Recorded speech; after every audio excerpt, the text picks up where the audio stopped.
सृष्टि के आरंभ से ही जब जब पृथ्वी पर अधर्म बढ़ा है, तब तब भगवान ने अवतार लेकर धर्म की रक्षा की है। द्वापर युग के अंत की ओर भी पृथ्वी अत्याचारों से कराह उठी थी।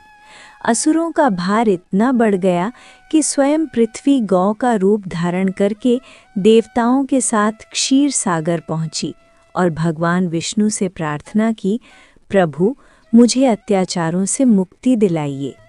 तब भगवान ने आश्वासन दिया कि वे यदुवंश में अवतार लेंगे। मथुरा नगरी उस समय यदुवंश की राजधानी थी। वहाँ राजा उग्रसेन का राज्य था, परंतु उनके ही पुत्र कंस ने उन्हें कारागार में डालकर सिंहासन छीन लिया था। कंस पराक्रमी था, पर उससे भी अधिक क्रूर और अहंकारी। उसके अत्याचारों से प्रजा त्राही त्राही कर उठी थी। उसी मथुरा में उसकी बहन देवकी का विवाह शूरवीर वसुदेव के साथ हुआ। विवाह का उत्सव देवताओं के उत्सव जैसा था। घोड़ों की टापें, हाथियों की गर्जना, वेद मंत्रों की गूंज, पुष्पों की वर्षा, और कंस अपनी प्रिय बहन को स्वयं रथ में बैठाकर ससुराल छोड़ने जा रहा था। तभी आकाशवाणी हुई, हे कंस, जिस देवकी को तो इतने प्रेम से विदा कर रहा है, उसी का 8वां पुत्र तेरी मृत्यु का कारण बनेगा। ये सुनते ही कंस का हृदय बदल गया, उसका चेहरा विकृत हो उठा। उसने तलवार निकालकर देवकी को मारने का प्रयास किया। उसी क्षण वसुदेव ने आगे बढ़कर कहा, राजन, आप देवकी को मत मारिए, हम उसकी प्रत्येक संतान आपके हाथों सौंप देंगे। कंस ने उन्हें जीवित तो छोड़ दिया, परंतु दोनों को लोहे की जंजीरों में जकड़कर कारागार में डाल दिया। समय बीतता गया। देवकी ने एक एक करके 6 पुत्रों को जन्म दिया और हर बार कंस उन्हें निर्दयता से पत्थर पर पटककर मार डालता। उस कारागार में एक माँ की चीखें, एक पिता की विवशता और एक अत्याचारी की क्रूर हंसी गूंजती रहती। 7वें गर्भ में शेषनाग का अंश आया, जिसे योग माया ने रोहिणी के गर्भ में पहुंचा दिया। वही आगे चलकर बलराम कहलाए। फिर वो रात आई जिसे युगों से देवता भी देखने को तरस रहे थे। भाद्रपद मास की कृष्ण अष्टमी। आधी रात, चारों ओर घनघोर वर्षा, बिजली की चमक, कारागार के भीतर गहरा अंधकार। उसी समय देवकी के गर्भ से स्वयं भगवान विष्णु ने श्री कृष्ण के रूप में जन्म लिया। जन्म लेते ही कारागार प्रकाश से भर गया।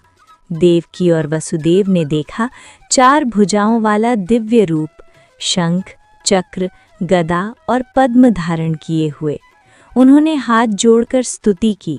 भगवान ने कहा, अब मुझे गोकुल ले जाओ और वहाँ नंद यशोदा के घर जन्मी कन्या को यहाँ ले आओ।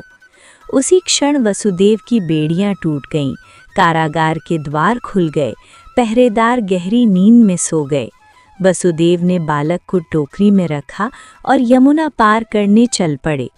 वर्षा प्रचंड थी, यमुना उफान पर थी, परंतु जैसे ही वे जल में उतरे, शेषनाग ने अपने फनों से बालक को ढक लिया और यमुना ने मार्ग दे दिया।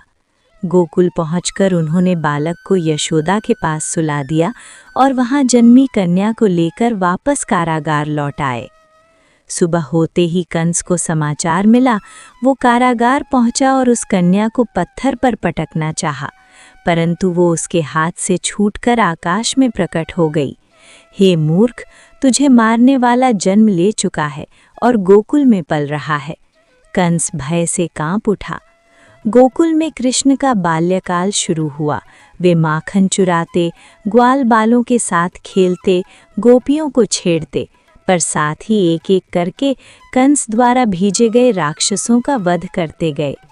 पूतना आई विष पिलाने, पर कृष्ण ने उसका प्राण ही खींच लिया। शक्टासुर को लात मारकर तोड़ दिया। तृणावर्त को आकाश से पटक दिया। बकासुर, अघासुर का वध किया। कालिय नाग के फनों पर नृत्य किया। जब इंद्र ने क्रोधित होकर वर्षा की, तब कृष्ण ने गोवर्धन पर्वत अपनी छोटी उंगली पर उठाकर ब्रजवासियों की रक्षा की और इंद्र का अभिमान चूर कर दिया। कंस का भय बढ़ता जा रहा था। उसने अक्रूर को भेजकर कृष्ण और बलराम को मथुरा बुलवाया। मथुरा पहुंचते ही कृष्ण ने अत्याचार का अंत करना शुरू किया। धनुष तोड़ा, कुवल या पीड़ हाथी का वध किया, चाणूर और मुष्टिक पहलवानों को परास्त किया। रंगभूमि में बैठे कंस का हृदय भय से कांप रहा था। अंततः कृष्ण ऊंची छलांग लगाकर उसके सिंहासन तक पहुँचे, उसके मुकुट को गिराया, बाल पकड़कर उसे भूमि पर पटक दिया और उसका वध कर दिया। उसी क्षण आकाश से पुष्पों की वर्षा होने लगी। देवकी और वसुदेव कारागार से मुक्त हुए। उग्रसेन को पुनः सिंहासन मिला। मथुरा में धर्म की पुनः स्थापना हुई। ये कथा केवल कृष्ण और कंस की नहीं, बल्कि सत्य और असत्य, धर्म और अधर्म, विश्वास और अहंकार की कथा है। ये बताती है कि अत्याचार चाहे कितना भी शक्तिशाली क्यों न हो, उसका अंत निश्चित है और भगवान अपने भक्तों की रक्षा के लिए किसी भी रूप में आ सकते हैं।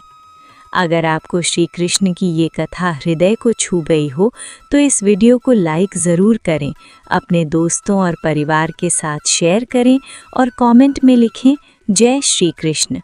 ऐसी ही भक्ति और भाव से भरी कथाएं सुनने के लिए हमारे चैनल को सब्सक्राइब करना ना भूलें और बेल आइकन ज़रूर दबाएं ताकि हर नई कथा सबसे पहले आप तक पहुंचे। जय श्री कृष्ण।